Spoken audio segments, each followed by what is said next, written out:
I arrived at my parents' house feeling hopeful, excited to celebrate with family after months of working nonstop.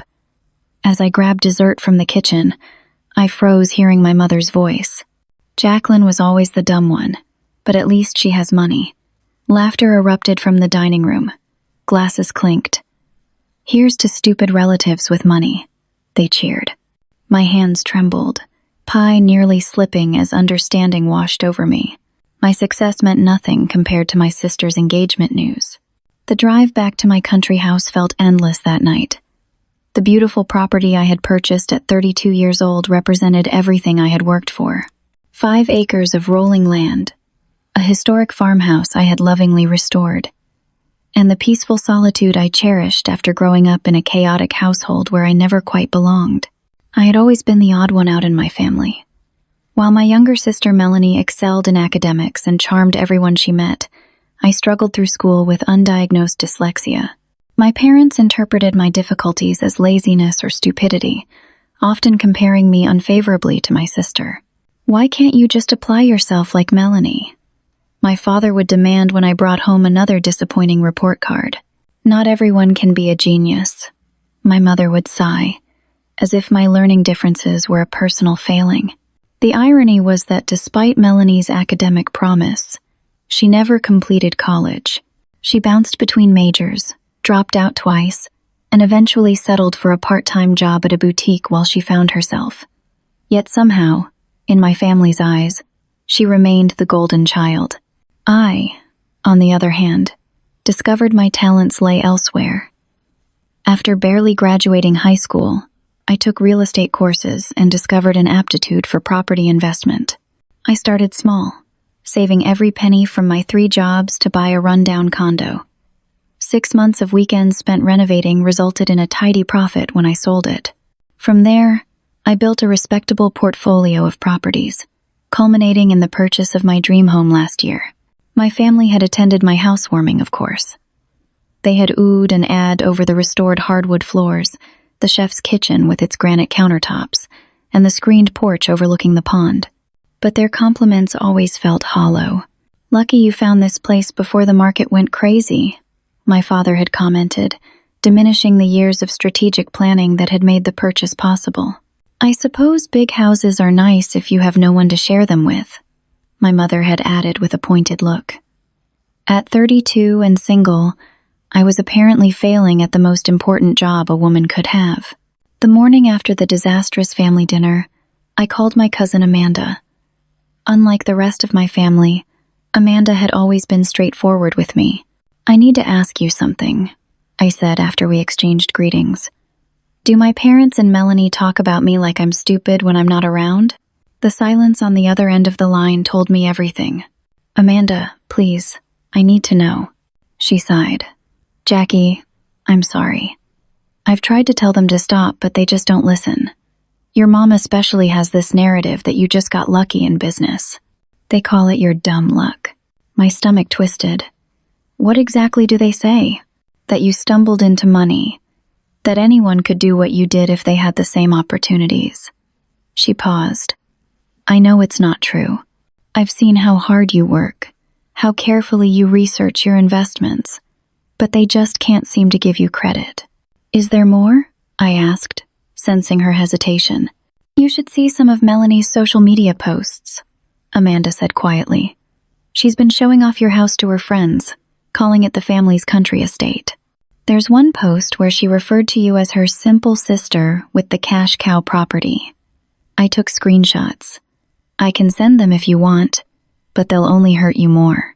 "Send them," I said, my voice steady, despite the pain building in my chest. "I need to see exactly what I'm dealing with." 10 minutes later, my phone buzzed with a message containing several screenshots. Each one felt like a fresh slap. There was Melanie posing on my porch with the caption, "Planning something special at the family estate." Another showed her giving friends a tour of my kitchen. My sister may not be the sharpest tool in the shed, but she sure knows how to buy pretty things. The comments were worse. Friends asking if she would inherit the place someday. Melanie replying with a winking emoji and, "Working on it." My own mother commenting, "The house would look so much better with your touch, darling." I sat on my porch swing, overlooking the property I had worked so hard to obtain, and allowed myself to cry. Not delicate tears, but ugly, racking sobs that left me gasping. When the storm finally passed, I felt oddly empty, and in that emptiness, something shifted. For the first time, I saw my family clearly, without the desperate hope for approval that had colored every interaction.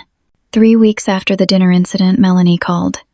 I almost didn't answer, but curiosity won out.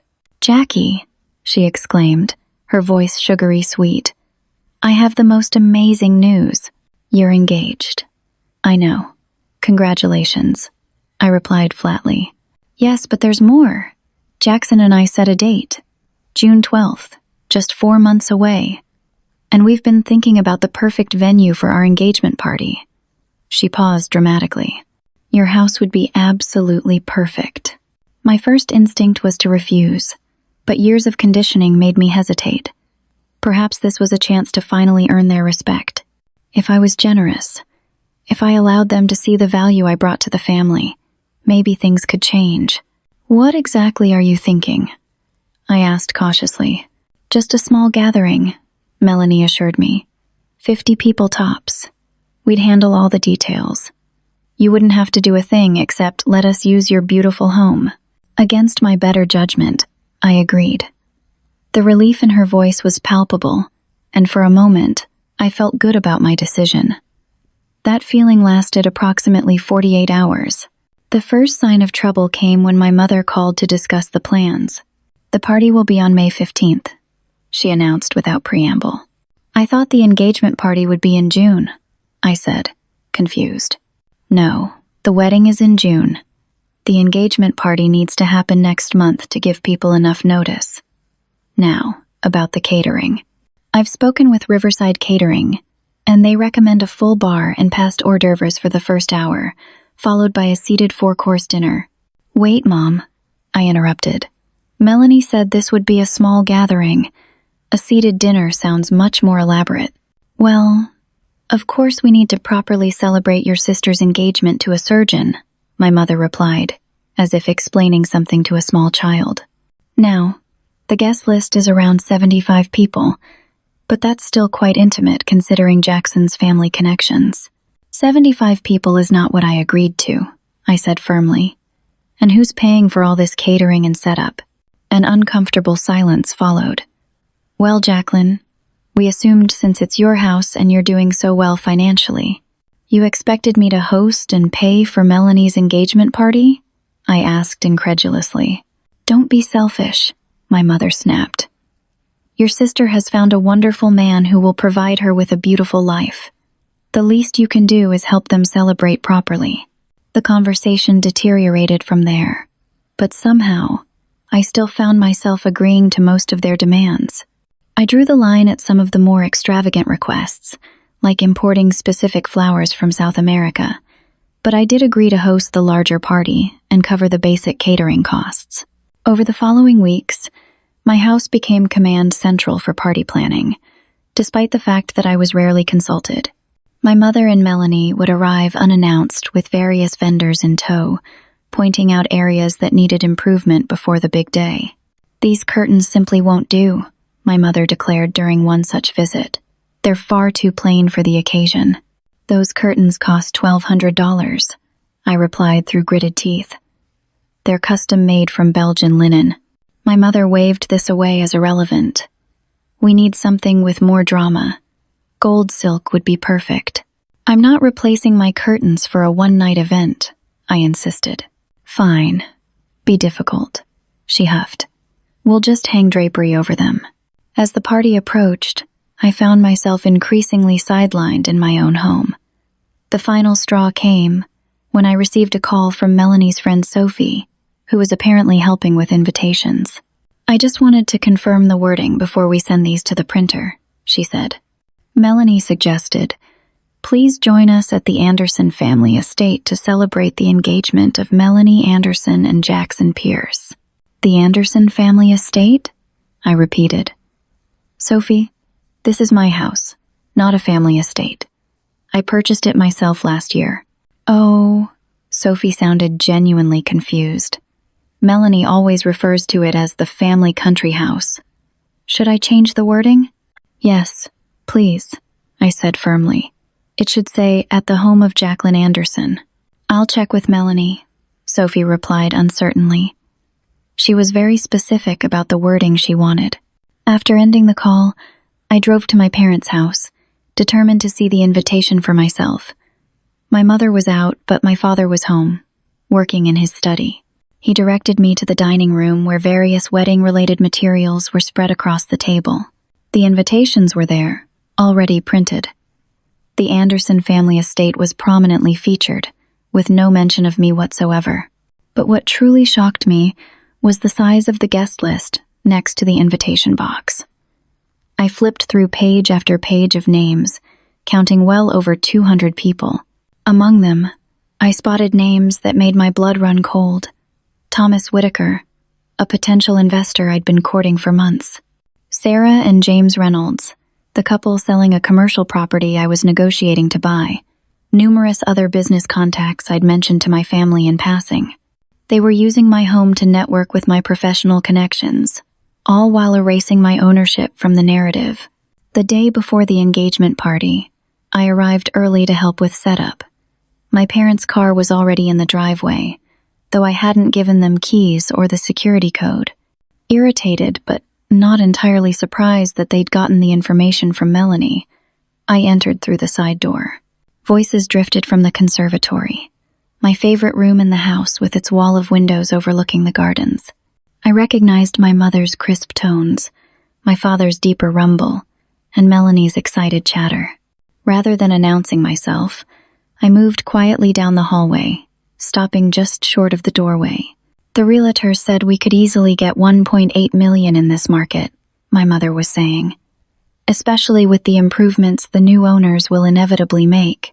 Do you really think Jacqueline will agree to sell? My father asked. My mother laughed, the sound like breaking glass. She won't have a choice after tomorrow. Once we announce the house as our wedding gift to Melanie and Jackson, she can hardly take it back without looking like a complete monster in front of everyone. Mom's right, Melanie chimed in. Jackie's always been desperate for approval. She'll cave rather than make a scene, especially with all of Jackson's family there. Besides, it's not like she deserves this place. She just got lucky with those investments. The timing is perfect, my father added. With the market the way it is, she can make a tidy profit even after gifting you a portion of the proceeds for your own home.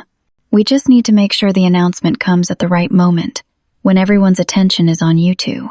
I've got it all planned, my mother said smugly. During the toast, I'll talk about family legacy and how proud we are to keep this beautiful property in the family by passing it to the next generation. I've already spoken to Jackson's father about making some remarks about the generosity of the Anderson family. What if she refuses? My father asked. She won't, my mother said confidently. But if she tries, I have the loan agreement ready. She'll sign it tomorrow during all the excitement. What loan agreement? Melanie asked. The one documenting how your father and I provided the down payment for this house, giving us an ownership stake, my mother replied. Jacqueline's memory has always been poor. She's probably forgotten that we helped her. I had to press my hand against my mouth to keep from gasping aloud. There had been no loan. I had saved for years, building my investment portfolio carefully until I could afford my dream home outright.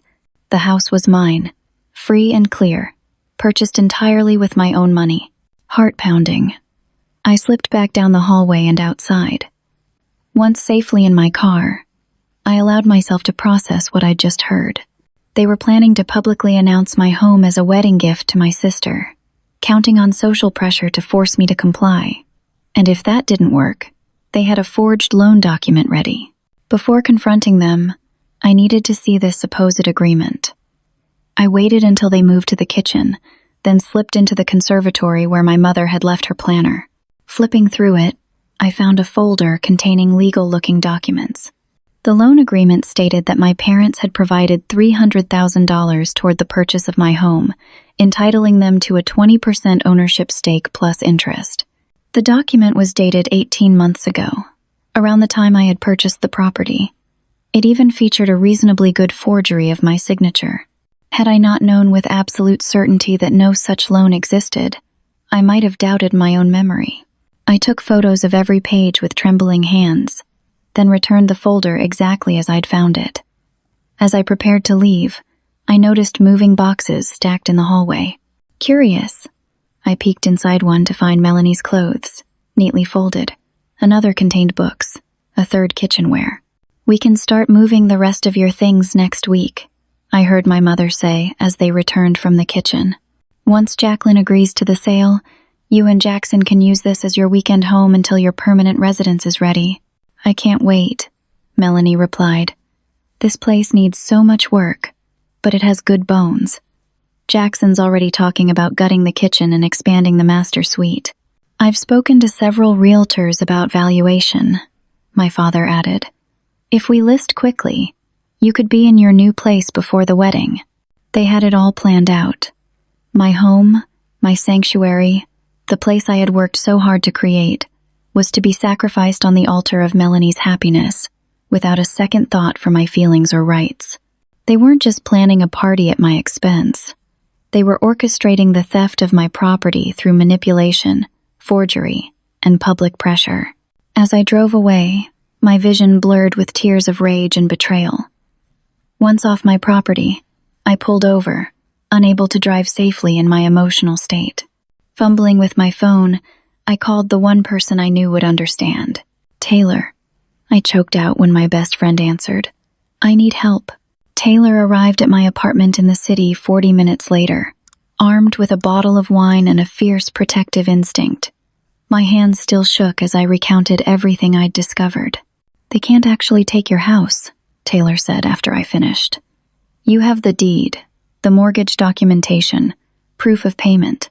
It's not about legal ownership," I explained. "They're counting on emotional manipulation.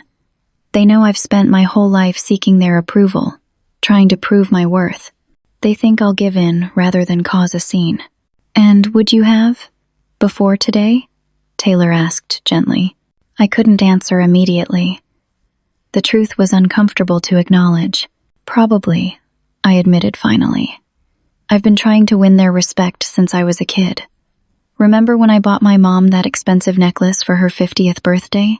Or when I paid for my dad's fishing trip to Alaska? I've been buying their love for years." Taylor nodded. "I remember when you covered Melanie's rent for 6 months after she quit that receptionist job to find her passion. Did she ever thank you?" "She sent a text," I said with a hollow laugh. "But 2 weeks later, she was complaining that I hadn't helped her find a new apartment in a better neighborhood." As we talked, memories surfaced of a lifetime spent trying to earn my family's approval.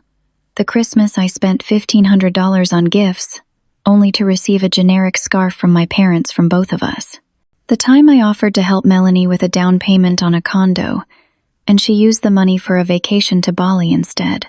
The countless times I'd picked up dinner checks, covered family expenses, or offered financial help, all while being treated as intellectually inferior. "You know what hurts the most?" I said, pouring another glass of wine. "I actually believed things were getting better. When I bought the house, they seemed proud for the first time. I thought maybe they were finally seeing me as successful, as worthy. But they were just calculating how my success could benefit Melanie. They don't deserve you, Jackie," Taylor said fiercely. "They never have. You're brilliant with money, you're loyal, you're generous to a fault. If they can't see that, it's their loss." "What do I do now?" I asked, feeling adrift. "The party is tomorrow. There will be over 200 people there, including business associates I need to maintain good relationships with." "You take back your power," Taylor said firmly. "This isn't just about a house or a party. This is about establishing that you won't be manipulated or exploited anymore." We spent hours discussing options. I could confront my family immediately, but that might just give them time to adjust their strategy. I could allow the party to proceed and address the situation afterward, but that risked letting their false narrative become established. I could cancel the event entirely, but that would potentially damage my professional relationships. "I need legal advice," I decided finally.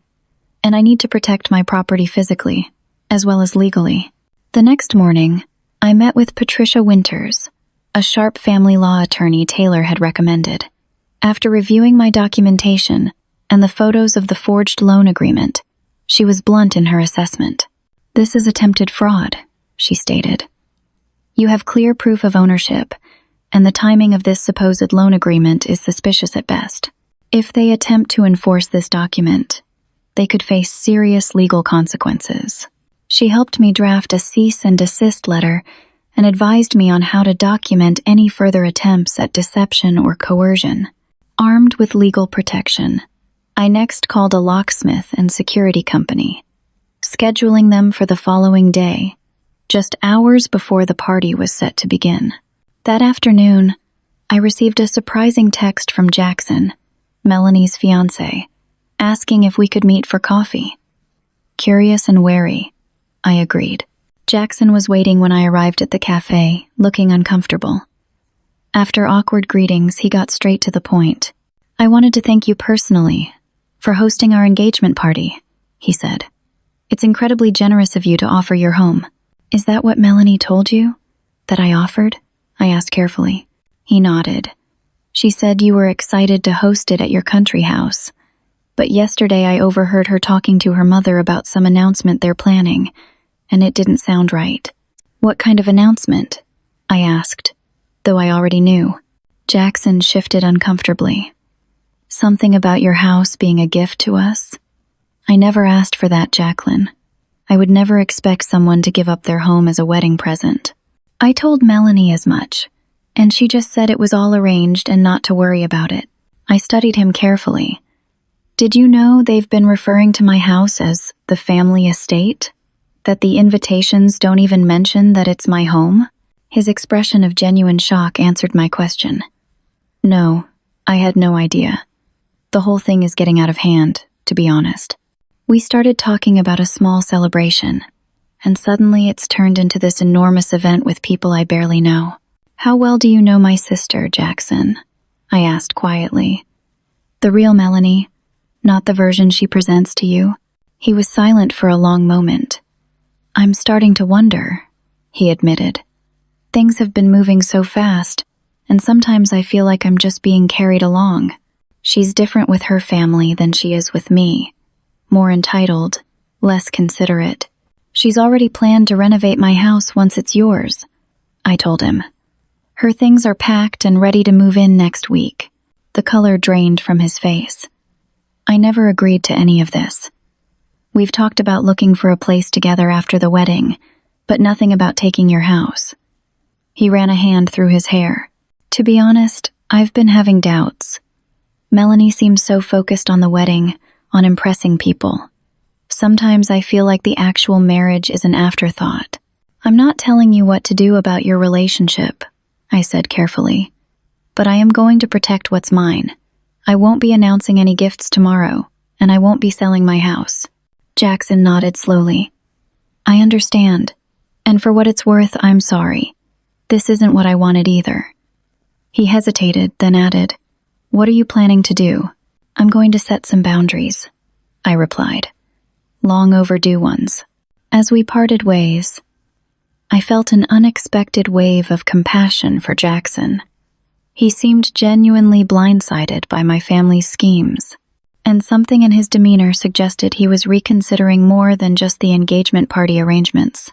That night, alone in my city apartment, I confronted painful truths I had been avoiding for years. My family didn't respect me. They didn't value my achievements or my generosity. They saw me as a resource to be exploited, a stepping stone to the lifestyle they felt entitled to, and no amount of giving would ever change that fundamental reality. The realization was both devastating and liberating. If their approval was impossible to earn, I could stop trying. I could protect myself without guilt, establish boundaries without apology. For the first time, I could act in my own best interests, without considering their validation. "I matter," I whispered to my reflection. "My feelings matter, my property matters, and I will not let them take anything more from me." The morning of the engagement party dawned bright and clear. Perfect weather for an outdoor celebration, and for the stand I was about to take. I had spent the previous day finalizing my strategy with both legal and emotional preparation. First, I had met with my therapist for an emergency session, working through my fear of confrontation and the guilt that still lingered despite my family's actions. Dr. Marshall had been supportive but firm. "Protecting yourself isn't selfish, Jacqueline," she had reminded me. "It's necessary. Your family has shown a consistent pattern of exploitation and emotional manipulation. Setting boundaries now is an act of self-care." Next, I had confirmed arrangements with both the locksmith and security company. They would arrive at my country house at 2 o'clock, giving them plenty of time to change all locks and reset security systems before the party's 6 o'clock start time. I also hired 2 security guards to be present during the event, with clear instructions about who should be allowed entry. I had spent hours documenting everything, creating digital and physical copies of all ownership papers, financial transactions, and communications related to the house. I had backed up the photos of the forged loan agreement to multiple secure locations and forwarded copies to my attorney. I had also taken the precaution of installing small, unobtrusive cameras in the main rooms of my house, not to spy on guests during the party, but to create an indisputable record of any confrontation that might occur. Pennsylvania was a 2-party consent state for audio recording, but video without audio in my own home was perfectly legal. My final preparation had been perhaps the most difficult. I had written a clear, concise statement outlining the facts of the situation. Not accusations or emotional appeals, just the documented truth. I had practiced delivering it calmly, without the anger or hurt that still surged whenever I thought about my family's betrayal. At noon, I received a text from my mother. "Caterers arriving at 3. Final floral delivery at 4. Do not wear that navy dress you wore to Christmas. It washes you out completely." I didn't respond.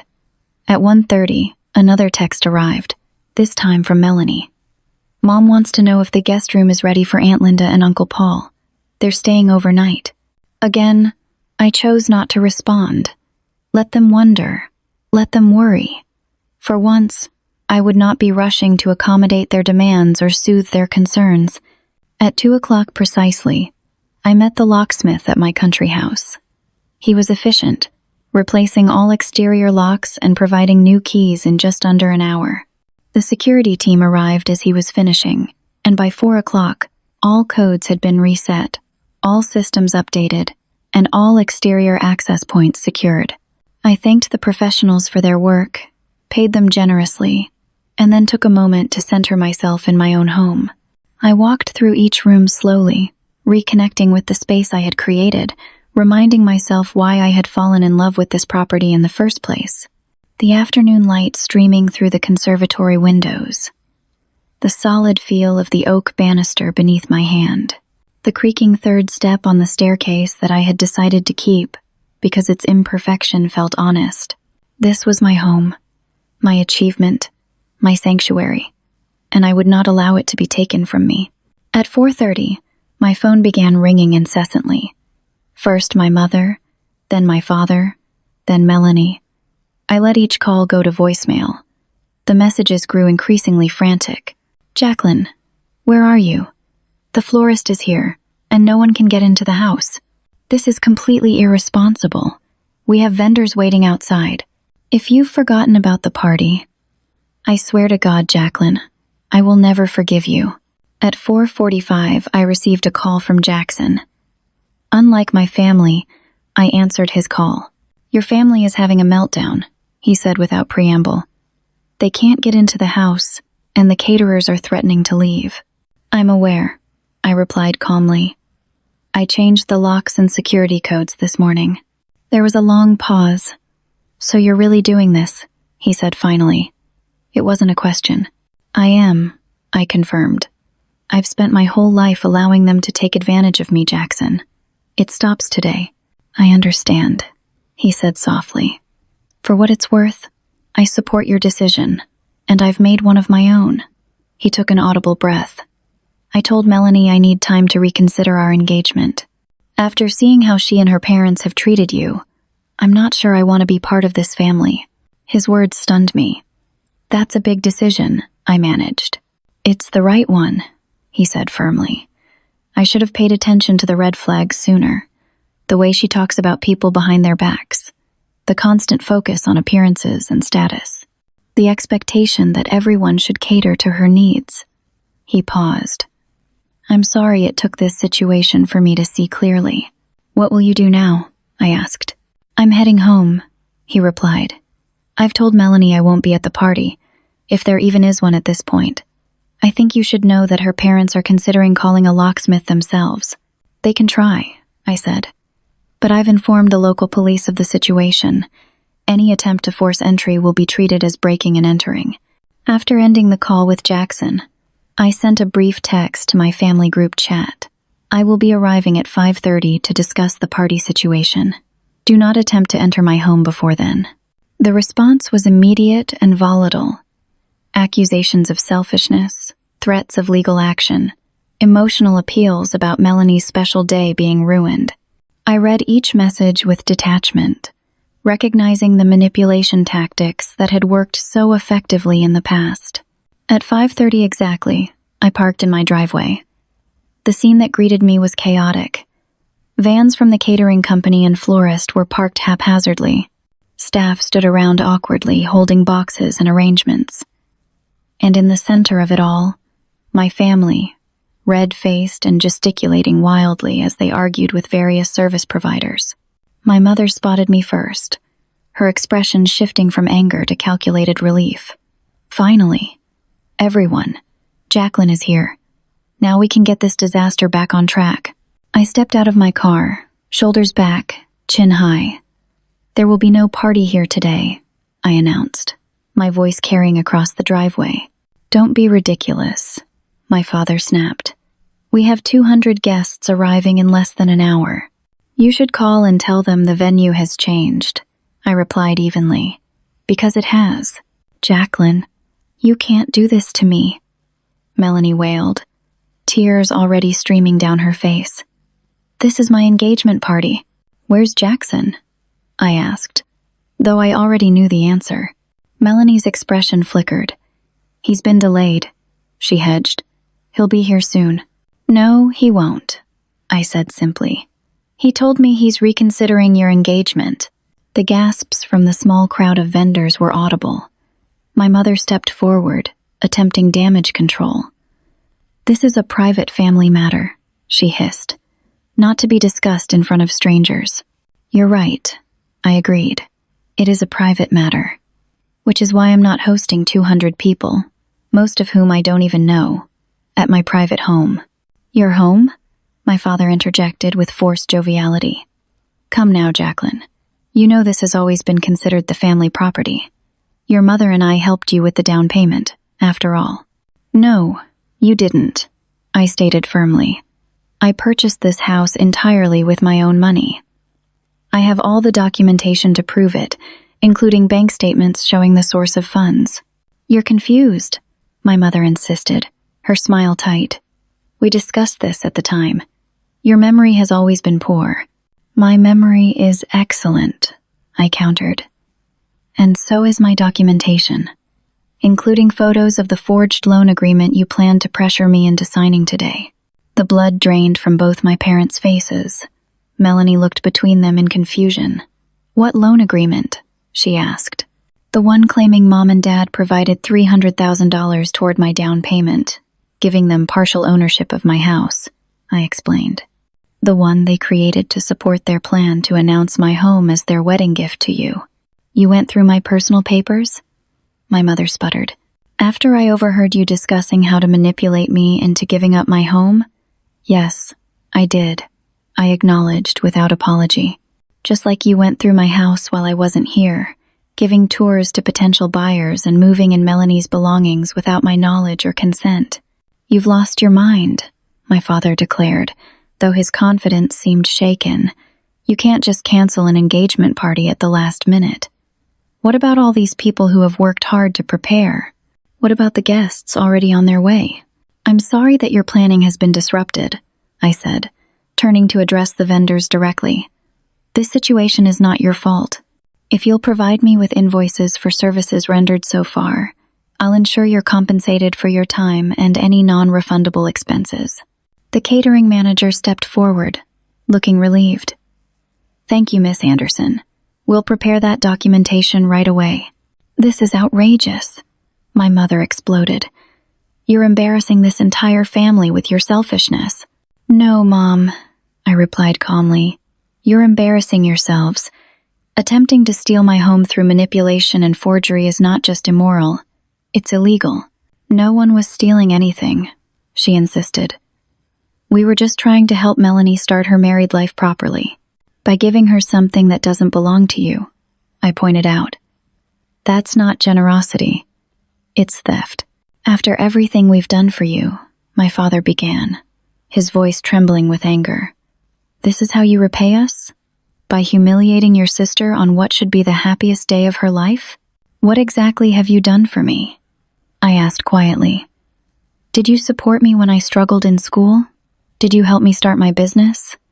Did you contribute a single dollar to the purchase of this house? Or have you spent my entire life making me feel stupid, unworthy, and less valuable than Melanie? Their silence was telling. I heard you, I continued, my voice steady despite the emotion building in my chest. At the dinner last month, I heard you toast to stupid relatives with money. I heard you laugh about how dumb I am, how lucky I got, how little I deserve my success. That was just a joke, my mother protested weakly. It wasn't funny, I replied. Just like it wasn't funny when you gave Melanie keys to my house without my permission, or when you planned to announce it as a gift without consulting me, or when you forged documents claiming partial ownership of property. You have no right to. As we argued, cars began arriving. Confused guests stepped out, dressed in their finery, clearly uncertain about the scene unfolding on the front lawn. Among them, I recognized several of my relatives, including my mother's sister, Aunt Carol, and her husband. What's happening? Aunt Carol asked, approaching our group. Why is everyone outside? Jacqueline has lost her mind, my mother declared dramatically. She's locked us all out and ruined Melanie's engagement party. To my surprise, Aunt Carol looked skeptical rather than shocked. Is that true, Jacqueline? She asked, her tone measured. I've canceled the party at my home after discovering my family's plans to announce it as a wedding gift to Melanie, without my consent, I explained simply. I also found evidence that they've been showing the house to potential buyers and have created a false loan agreement claiming partial ownership. Aunt Carol nodded slowly, then turned to my mother. So you're finally getting caught, Diane. It was only a matter of time. What are you talking about? My mother demanded. You've been playing these games for decades, Aunt Carol stated flatly. Remember when Dad left his woodworking tools to Robert, and you somehow convinced everyone they were rightfully yours? Or when you borrowed Mom's jewelry for safekeeping and suddenly it belonged to you? You've always taken what you wanted and manipulated the narrative to justify it. Several other relatives had gathered around us by this point, and to my astonishment, they began to nod in agreement. The way you've treated Jacqueline has been shameful, my cousin Paul added. We've all seen it for years, but no one wanted to rock the boat. Jacqueline's been nothing but generous to this family, my Uncle Robert chimed in. And this is how you repay her? By trying to steal her home for Melanie? No one is stealing anything, my father insisted, though his voice lacked conviction. Then, what's this? I asked, pulling out my phone and displaying the photos of the forged loan document. Why does this paper claim you provided money you never gave me? Why does it have my signature, which I never wrote? As the evidence was passed around, the murmurs from our extended family grew louder, more disapproving. Even some of the arriving guests, friends of my parents who had known me since childhood, looked uncomfortable with what was being revealed. I think you owe Jacqueline an apology, Aunt Carol said firmly to my mother.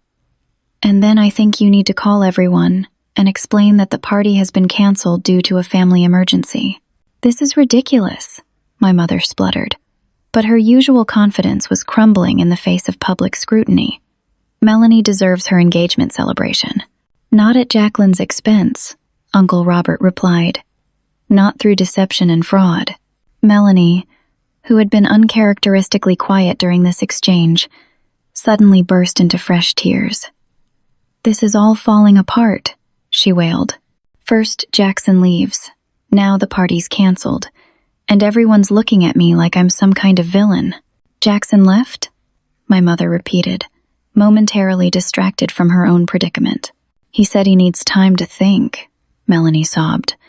That seeing how we treated Jacqueline made him question everything. He might call off the wedding entirely. Well, Aunt Carol said dryly, perhaps that's something to reflect on, Melanie. If your behavior is so concerning that it's making your fiancé reconsider marrying you, maybe the problem isn't with Jacqueline or Jackson. More guests were arriving now, creating a scene that would have been comical if it weren't so painful. My father finally seemed to grasp the severity of the situation and took control. There's been a family emergency, he announced loudly. I'm afraid we need to postpone the celebration. If everyone could please return to their cars, we'll be in touch about rescheduling. As confused guests began reluctantly departing, my cousin Amanda approached me and squeezed my hand. I'm proud of you, she whispered. It's about time someone stood up to them. One by one, various relatives expressed similar sentiments. It seemed that many of them had witnessed my family's treatment of me over the years and had been troubled by it, though none had intervened. Now that I had finally drawn a line, they were quick to offer support. My parents and Melanie stood isolated in the midst of the departing crowd, their carefully constructed narrative crumbling around them. For the first time in my memory, they looked small, uncertain, and exposed. You've ruined everything, Melanie hissed as she stalked past me toward her car. No, I replied quietly. I've just stopped allowing you to take what isn't yours. As the last of the guests departed and the vendors packed up their supplies, I found myself surrounded by supportive relatives. Aunt Carol suggested an impromptu dinner at her house for anyone who wanted to come, pointedly not extending the invitation to my parents or Melanie. You're welcome to join us, Jacqueline, she offered. But I'd understand if you need some time alone after all this. Thank you, I said sincerely. I think I do need some quiet tonight, but I'd love to get together soon. As they departed, leaving me alone in my driveway, I felt a strange mixture of exhaustion and exhilaration. The confrontation I had feared for so long was over. I had stood my ground, spoken my truth, and refused to be manipulated or exploited any longer. And rather than finding myself isolated, I had discovered unexpected allies and support. For the first time in my life, I felt truly at home in my own skin, in my own house, in my own truth. The cost had been high, the emotional toll severe. But as I unlocked my front door with my new key, I knew with absolute certainty that I had made the right choice. The days following the confrontation were surprisingly peaceful. My phone remained silent, no demanding texts or manipulative calls interrupting my thoughts. I took the time to process everything that had happened, working through my emotions with Dr. Marshall and leaning on Taylor's unwavering support. How are you feeling about it all? Taylor asked one evening as we shared takeout in my kitchen. Lighter, I replied, after considering the question. Like I've set down a burden I've been carrying my entire life. Any regrets? She pressed gently. About standing up for myself?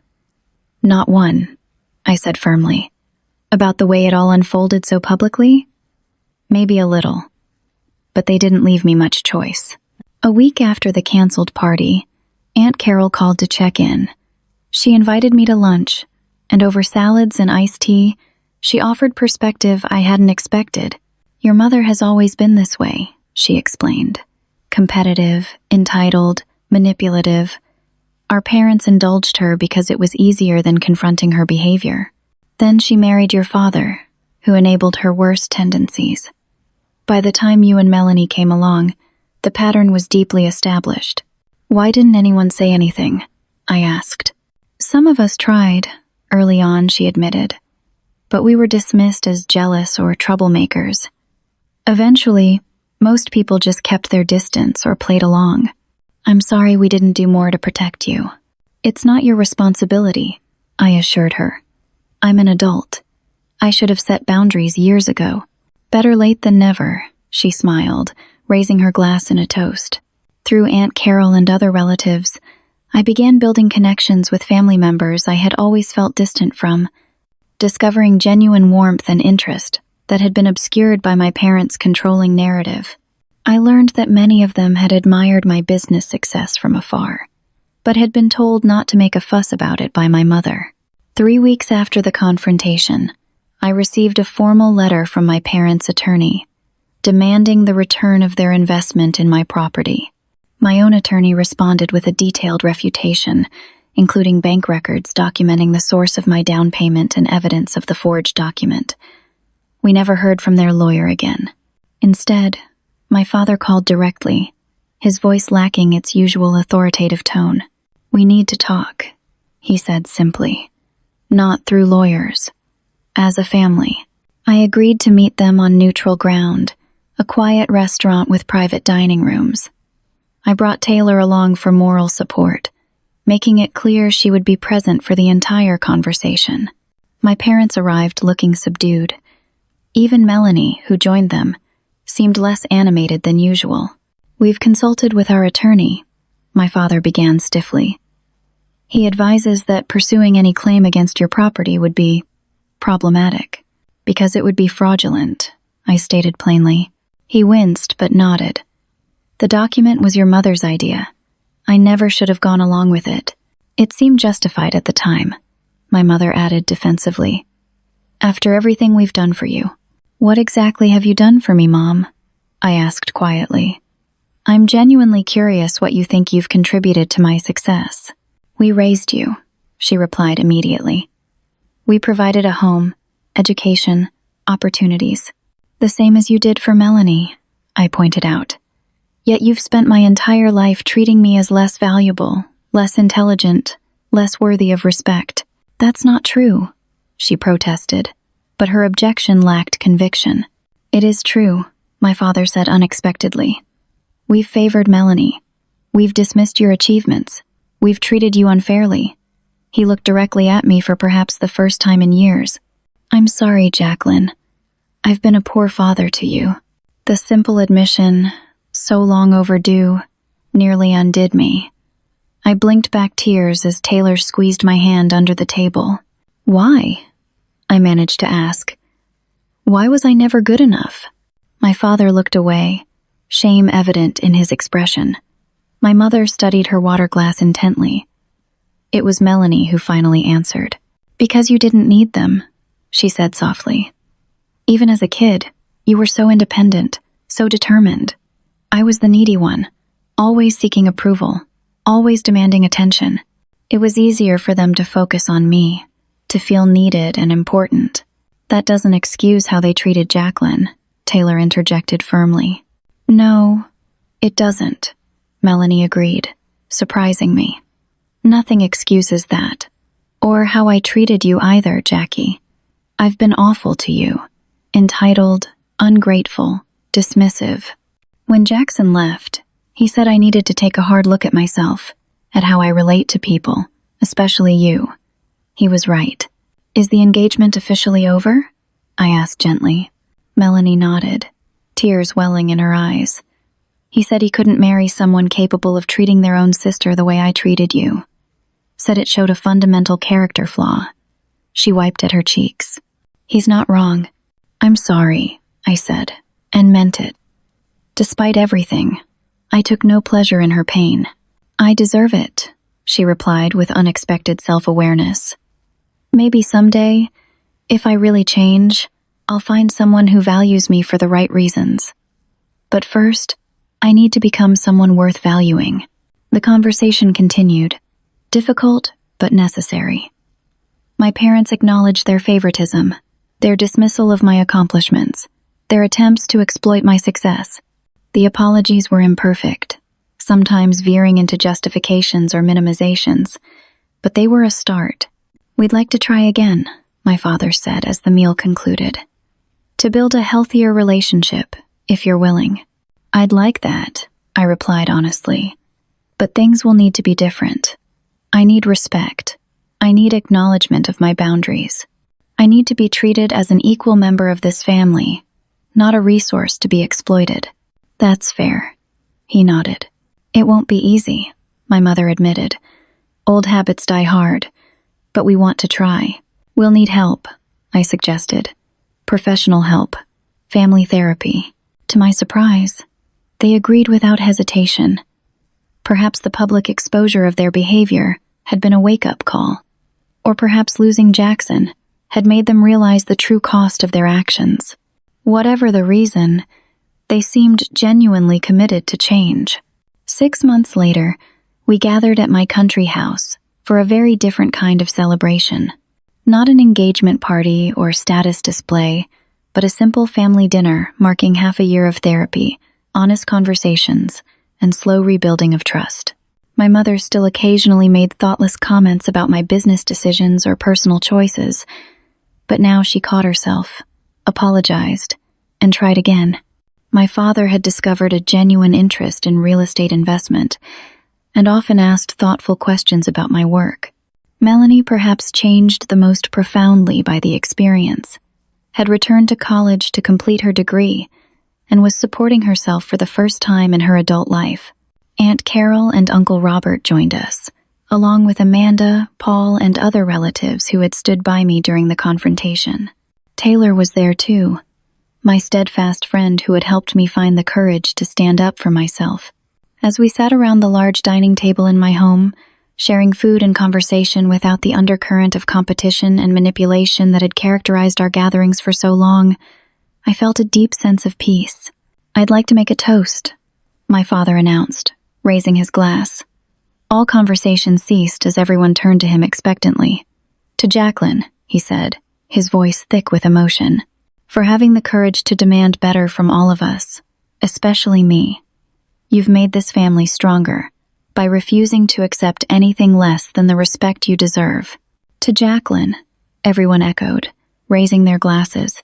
As I looked around at the faces of my family, I realized that true family isn't defined by blood or obligation. It's built on mutual respect, genuine care, and willingness to grow together through difficult truths. Sometimes the bravest thing we can do is draw a line and say no more, not out of anger or revenge, but out of self-respect and the belief that we all deserve better. The road to healing was still long, the trust still fragile, but for the first time, we were walking it together, eyes open, truths acknowledged. And my house, once nearly stolen from me, had become what I had always hoped it would be, a true home, filled with authentic connection rather than appearance and pretense. Have you ever had to stand up to family members who took advantage of your generosity? What boundaries did you set? And how did it change your relationships? I'd love to hear your stories in the comments. If this resonated with you, please like this video, subscribe for more content about family dynamics and personal growth, and share with someone who might need encouragement to value themselves. Thank you for listening to my story, and I hope it inspires you to honor your own worth, even when it's difficult.